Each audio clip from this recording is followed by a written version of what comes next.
Hey, I just want to tell you that I'm gonna make a video where I actually build with Legos. If I find a weapon to build. Right now I'm working on my AK-47. I think it's almost quite done. Why was Siri on? Anyways, I'm gonna build with Lego, and I just want to tell you that if you hear sounds from another YouTube video, I can 100% guarantee you're gonna hear from another YouTube video, because I usually watch YouTube while I build with Lego. Right now I'm watching Extra Histories series on Vlad the Impaler, also known as Dracula, the inspiration for most vampire stories. So, real good channel. I don't know how to link to the description. Can somebody please help me with that? But I just want to tell you, YouTube, this is not copywriting. I'm just watching YouTube while I'm building with Legos. So yep. Okay, so I'm gonna begin building. Disclaimer. I'm building guns out of Lego. Okay, so it's probably gonna take a while. Okay, I'm just gonna begin building then.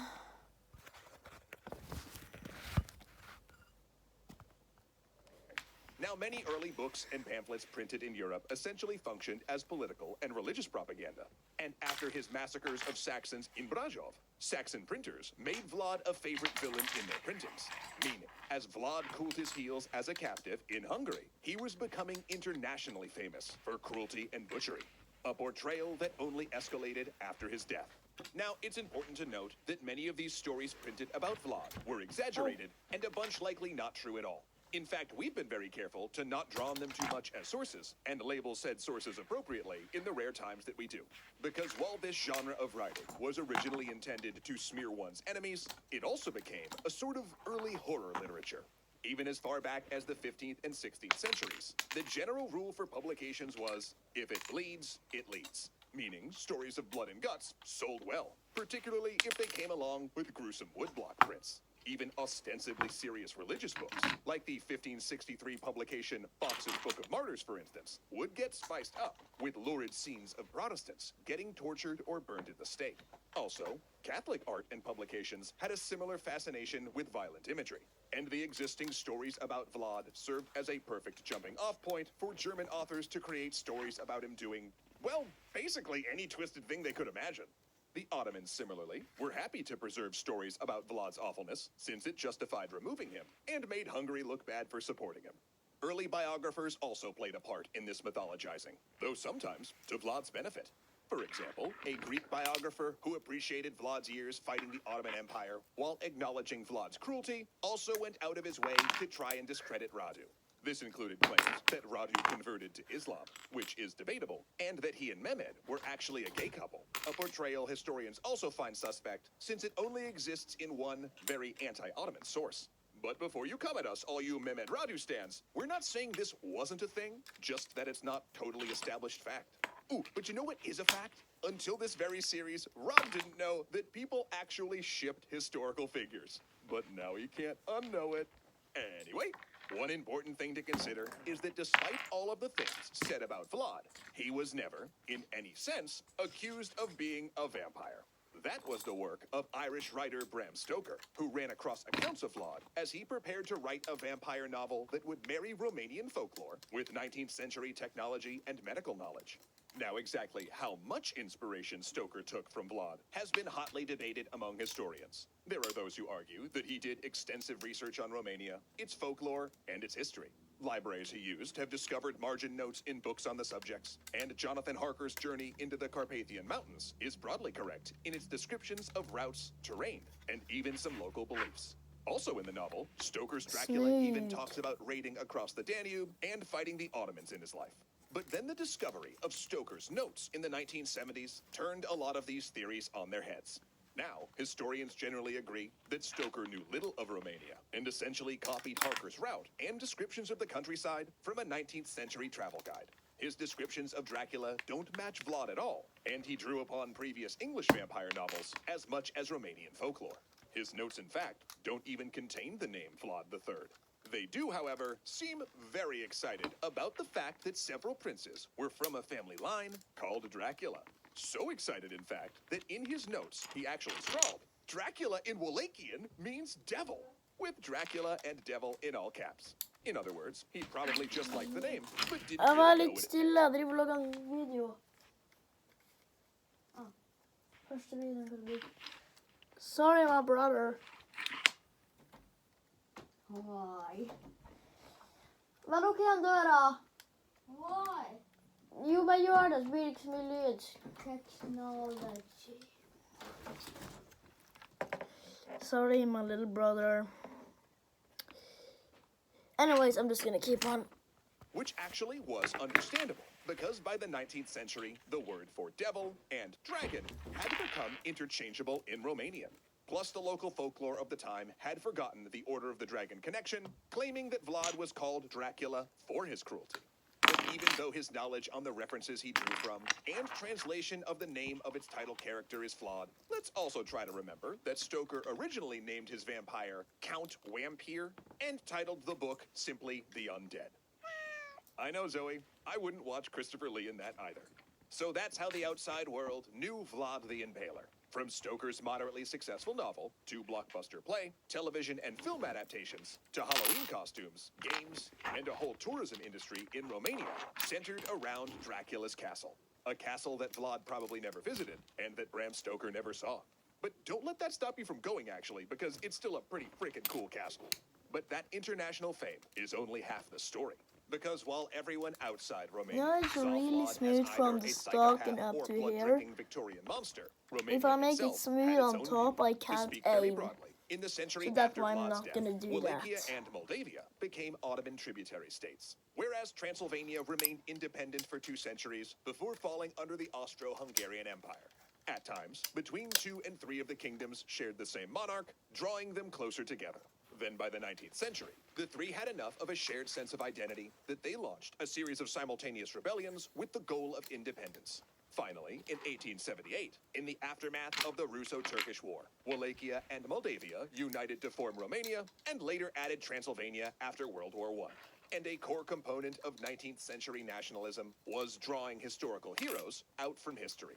And at a time when Wallachia and Moldavia were struggling for independence from Ottoman rule, Vlad the Impaler fit the mold of a hero that spoke to the present issue. You know In what? Romania, he I'm was just gonna seen take as a this off brutal instead, but fair because ruler who kept Wallachia independent for a time and died It's gonna be defending his too thick. land from greater powers. Now, if you've watched all this series, you've probably concluded that Vlad cared more about gaining and keeping personal power than any noble cause.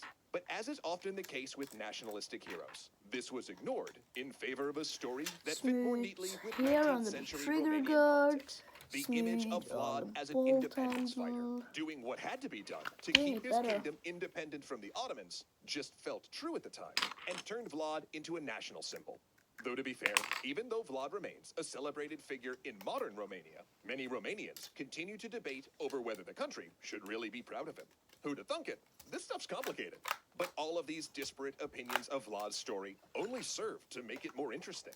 From a life that was messy, often confusing, and of, let's just say, ambiguous loyalties, later writers have crafted Vlad into everything from a nationalist icon, to horror character, to folklore figure, to literary vampire, and to bait for tourist traps. Meaning, he's a fascinating study in how, if you're famous enough, one day you may end up rising from your grave to become something else entirely. Which makes you want to take a good look in the mirror, doesn't it? That was intentional.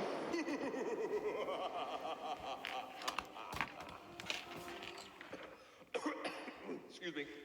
Ooh, sorry, the smoke got my nose. If you enjoyed this series, I'd stake a large wager that there's a ton more content you'll enjoy from... Hey, everyone. Now I'm gonna watch Extra Histories series on the Siege of Vienna. Really good series. Because it has big impact on Austrian history. I'm not Austrian, I'm Norwegian, but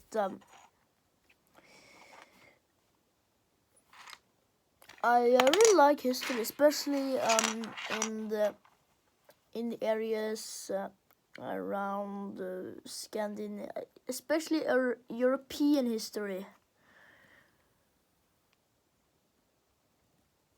Because yeah, I live in Europe. Where I live, it's more sources. So We put this topic up for vote. We did so thinking an honest good.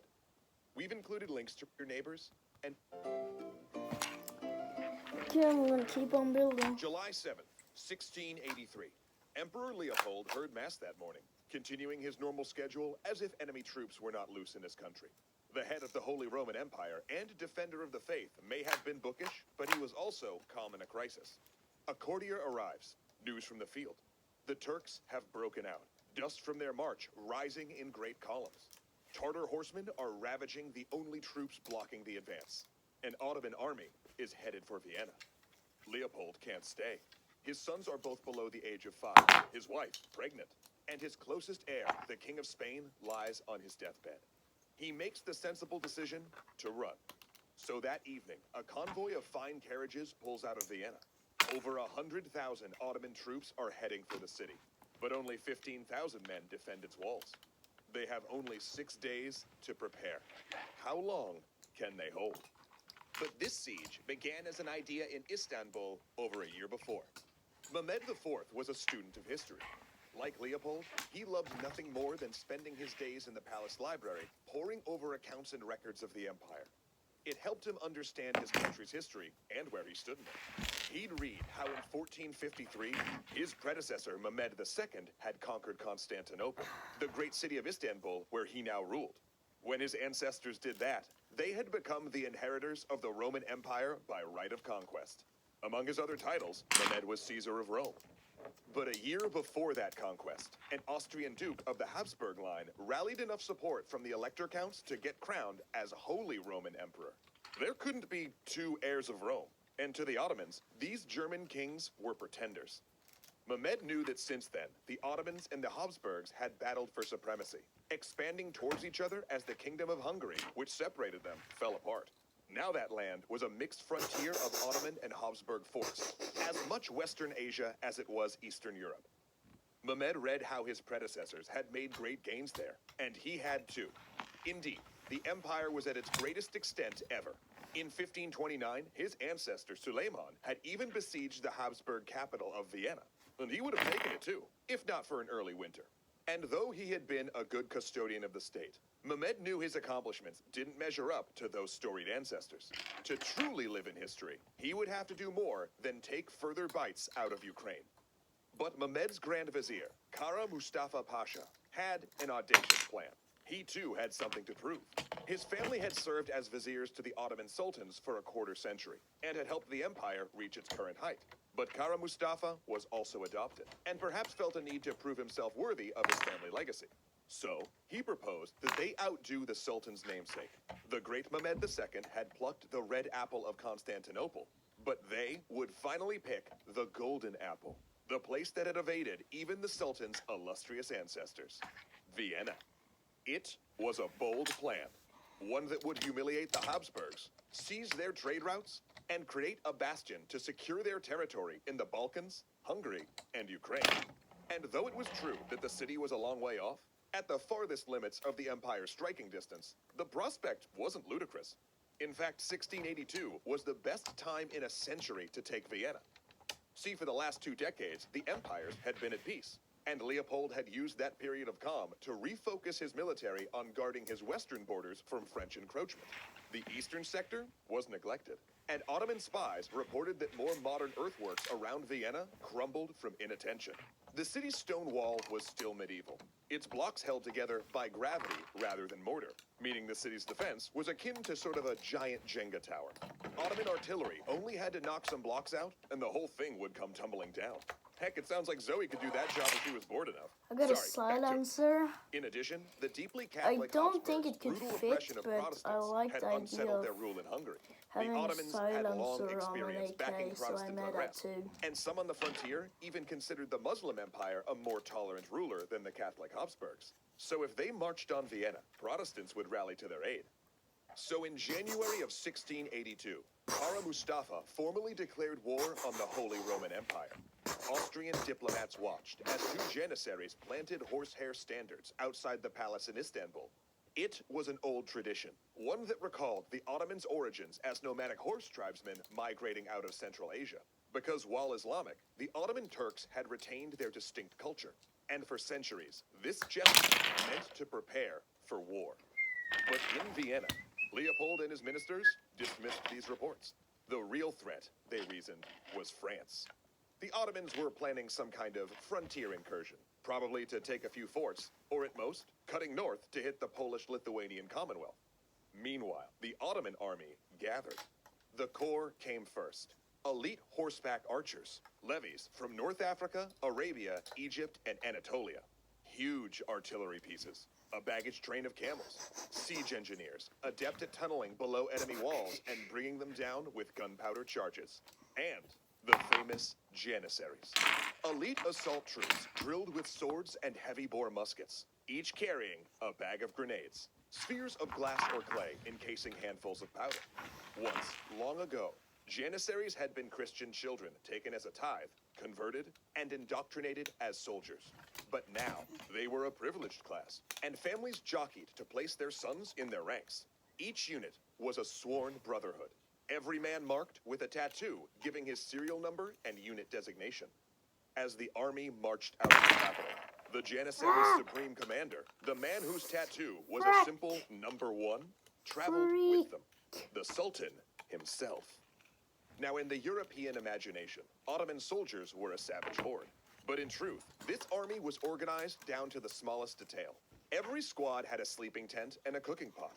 They had mobile latrine tents, enough food to sustain them for the whole campaign, and even designated cobblers. In fact, Ottoman military planners had calculated how long a Janissary could march before his shoes would need new soles.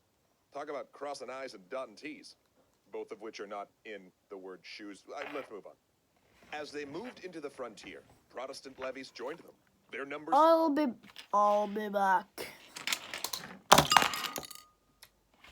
I'll be here. Swelling to 140,000. But when they reached Belgrade, the Sultan handed command to his Grand Vizier and turned back. Ceremonial deniability.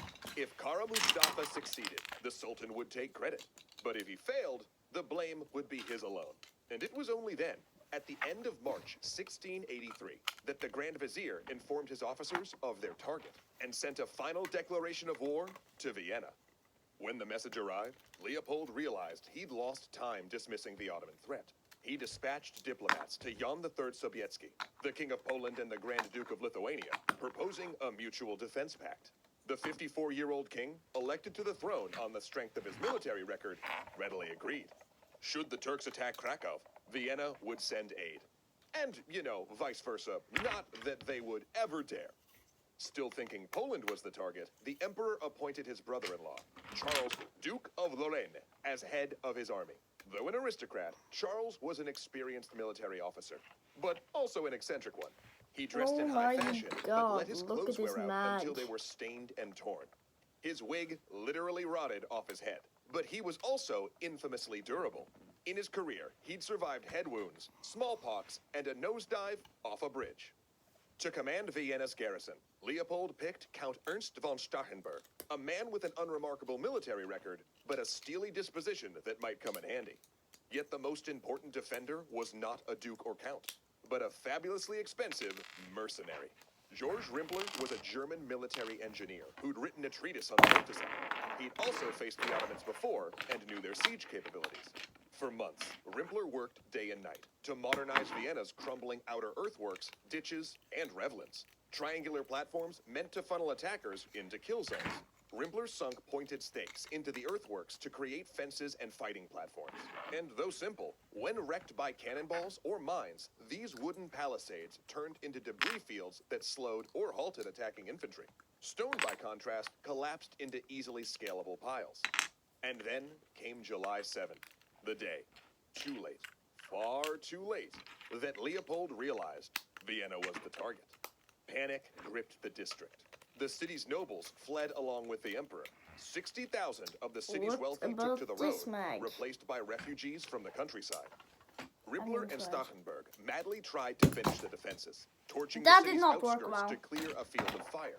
Charles took the army into a blocking position, but he'd underestimated the Ottoman speed. By the time he deployed, the dust plumes of enemy cavalry were already behind him. He fought his way clear and sent the infantry to bolster the city's defenses, spiriting his cavalry into the woods, hoping to keep Vienna's supply lines open. And on July 14th, the Ottomans arrived at Vienna. 2 days later, cavalry stormed the smoking outskirts of the city, throwing back the defenders and securing a base of operations. A place for Kara Mustafa to draw up his artillery. On the walls, Vienna defenders saw smoke jet from the line of cannons. Pencil lines appeared in the sky, the arc of incoming cannon fire. Then behind them, the crack of lead on stone. Broken glass coughed outward. A church steeple crumbled. Then another. Any high tower, any house that poked above the earth fortifications became a target. Vienna was burning, and there was nothing to do but hold.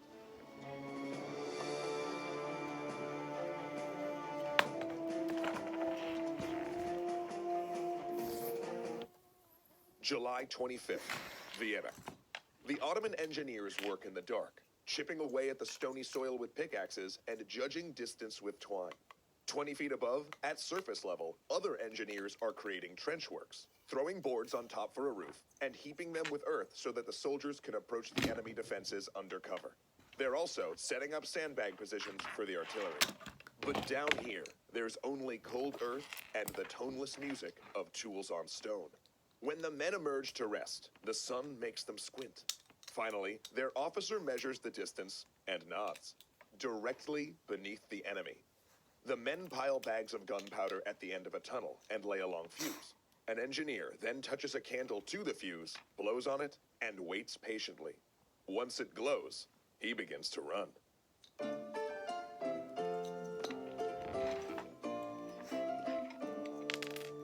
The first day of the siege, Vienna panicked. A teenage boy dressed in women's clothing, possibly an actor or a saboteur in disguise, threw burning wood and straw into the city's arsenal. The door of the powder storage caught fire, though soldiers extinguished it before the whole arsenal went up. The arsonist barely made it around the block before a crowd of citizens tore him apart with their bare hands. The mob was so consumed with fear, they didn't even consider his value as a prisoner. They'd heard what happened in fortress towns outside Vienna. When they resisted, Ottoman troops had beheaded the leading citizens and pressed the rest into slavery. Vienna had received the same offer from Kara Mustafa. Surrender and live in peace as Muslims or Christians, or resist and condemn yourself to death and slavery. The city's commander, Stachenberg, chose resistance. But those initial days of panic were done, and now the siege was grueling, bloody routine. Ooh. The engineer Georges Rimpler had finished his earthworks. The city already had an old medieval wall studded with defensive towers, and earlier, the defenders had planted triangular fortress islands, Revlins, into the dry moat that channeled attackers into overlapping fields of fire. Rimpler had augmented this by building an earthen rampart at the top of the slope leading up to the steep moat, studding it with blockhouses and bunkers that had to be taken one by one. And in front of those fortifications, he built a spiked palisade. Now, enemies had to take multiple layers of defenses, and those tunneling toward the city would emerge in the moat with musket fire pouring down on them from front and behind. Rimpler had also strengthened the Revlins with extra defenses, and dug trenches between all of the earthworks so defenders could reinforce positions under assault. The heaviest defenses, though, were in front of the palace. Rimpler knew that that's where the Ottomans would hit them. It was the longest stretch of wall without a tower, and it was flat and dry for easy digging. And Rimpler was right. The moment Kara Mustafa arrived, he set up his command tent directly across from the palace, while his troops surrounded the city. Charles of Lorraine across the river couldn't stop him. And within days, Mustafa was testing Rimpler's defenses. Trenches zigzagged forward towards the Habsburg capital. But despite Kara Mustafa's vast advantage in numbers, he had problems. The majority of his forces were levies, not professional soldiers. And sure, they're useful for surrounding a city, but not so great in an assault. The Tartar horsemen were barely under his control, and they scoured the countryside. Bad roads made him leave his heaviest cannons and mortars behind, and the gunpowder sent from the frontier territories was poor. In fact, when it rained, he couldn't fire his cannons, and it rained a lot. Through the first week of the siege, the Ottomans pushed forward toward the defenses inch by inch, digging trenches, gathering forces, and unleashing waves of Janissaries on night raids to hit the palisade. In this battle between trench and blockhouse, with soldiers mere feet from each other, the primary weapon was not sword or musket, but instead the grenade. Squads lit these bombs from braziers and slowly marched, hurling handheld, faulty explosives at each other. Ottoman grenades were cased in glass and clay. They were lighter and killed by sheer explosive blast. But the Habsburg grenades were iron, and though heavy and short range, caused hideous shrapnel wounds. The toll was heavy. But Stauffenberg refused a truce to collect the fallen. So as they advanced, inch by inch, Ottoman soldiers had to march past their dead comrades from previous attacks. And to top it all off, winter was coming. That's what had doomed Suleiman when he tried to take the city back in 1529, the bitter cold. The Grand Vizier swore history would not repeat itself, because soon his mining tunnels would be ready. July 25th, the palisade. Night was falling on the defenses as Rimpler inspected his works. He was concerned. The day before, the Ottomans had detonated 2 mines at the end of the line, then tried to storm the broken palisade. Both assaults had failed, but they would only keep coming. And inside the city, Stauffenberg had citizens listening in their cellars. Rumors said Turks were infiltrating through the sewers. And during Mass that morning, a cannonball had smashed into St. Stephen's Cathedral and struck the organ. But here, on the line, things still looked pretty solid. Then, the earth leapt upward. Rimpler saw sky and earth intermingle, and he crashed down the wrong way. Stones rained down. He tried to wipe the dirt from his eyes and found his arm wouldn't respond. It was shot through with splinters from the shattered palisade. Screams rang out. Men scattered. Janissaries surged up the loose ramp of broken earth toward the gap in the defenses, swinging blades and hurling bombs. Garrison soldiers flooded the ruined gap, firing muskets and rolling grenades downhill. One of Rimpler's engineers grabbed him and dragged him backward over the splintered, studded earth to relative safety. The line was holding. That attack would set the pattern for the next week and a half. An Ottoman mine would explode, attackers would surge into the gap, and defenders would sally from their trenches and blockhouses to drive them back. The Ottomans advanced, but the earthworks were slowing them. His defenses were working. But Rimpler wouldn't live to see it.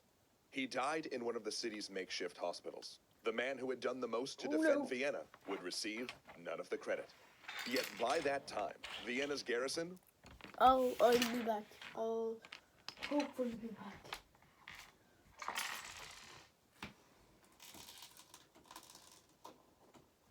Mama.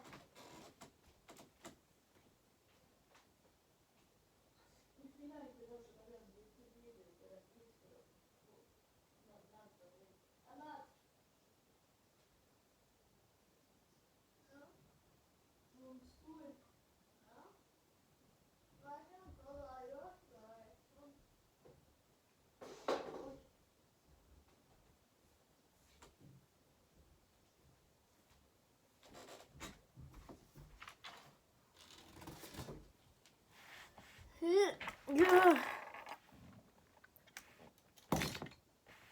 Oh, damn it. were trying a new tactic, countermining. They dug their own tunnels, worming toward the Ottoman lines. Sometimes they sallied out into the enemy works, burning trench supports to destroy routes towards the city. And on occasion, they detonated a mine beneath Ottoman defenses, disintegrating the earthworks the enemies had raised to fire down on the defenders. Then, there was the most confused up-close fighting, when 2 teams of miners intercepted each other underground. Now, that was terrifying. Earth would crumble away, revealing an enemy so close you could see candlelight reflecting in his eyes. At such times, the tunnels descended into shuffling melee, with miners swinging pickaxes, then retreating before the ceilings collapsed in on friend and foe alike. And when they could, they sealed enemy tunnels with grenades or powder barrels. Meanwhile, inside the city, things were deteriorating. During the beginning of the siege, Viennese citizens slipped the lines to trade food with the Ottomans. But Starhemberg stopped that, worrying that it was an avenue for spies. So apart from a few cattle raids by the university students, he effectively locked the citizens of Vienna inside. And despite his leadership, the citizens began losing their grip as food ran low. They ate household pets, with some sardonic wit renaming cats roof rabbits. I'm with you, Zoe, that's messed up. Overcrowded and lacking sanitation, flux and dysentery chewed at the garrison. As August dragged into September, the Ottomans blew through the palisade and made a ramp up the first Revlin. And the apocalyptic panic from the earlier days of the siege returned. When the defenders took Ottoman prisoners, they decapitated and filleted them, sometimes alive, and hung their skins on the city wall. Then, on September 4th, the unthinkable happened. I have never made a video where so while I build 30 feet of medieval. So yeah, fun. So yeah, have a nice day.